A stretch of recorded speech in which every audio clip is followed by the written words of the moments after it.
প্রতি বছর হাজার হাজার বাংলাদেশি কাজের সন্ধানে ইউরোপে পাড়ি জমান, যাদের অনেকেই অবৈধ পথে জীবনের ঝুঁকি নিয়ে যান। তবে এবার অবৈধ পথে নয়, বরং বৈধ পথেই ইউরোপের দেশ আলবেনিয়ায় যাওয়ার সুযোগ আসছে। বলকান অঞ্চলের এই দেশটি তাদের ক্রমবর্ধমান শ্রমশক্তির চাহিদা মেটাতে বাংলাদেশ থেকে দক্ষ ও অদক্ষ কর্মী নিয়োগের ব্যাপারে গভীর আগ্রহ প্রকাশ করেছে।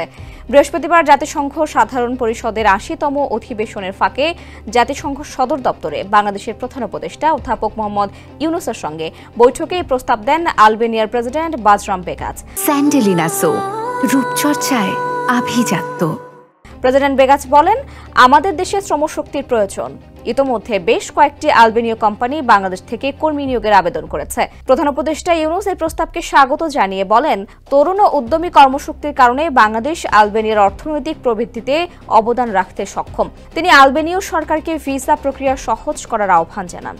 বর্তমানে বাংলাদেশি নাগরিকদের ভিসার জন্য নয়াদিল্লি পর্যন্ত যেতে হয় বলে উল্লেখ করেন। জবাবে প্রেসিডেন্ট বেগাচ জানান, বাংলাদেশিদের জন্য ই ভিসা চালুর বিষয়টি আলবেনিয়া বিবেচনা করছে। পাশাপাশি তিনি উচ্চ পর্যায়ের সরকারি সফর বিনিময় সহ প্রাতিষ্ঠানিক সম্পৃক্ততা বাড়ানোর উপর জোর দেন।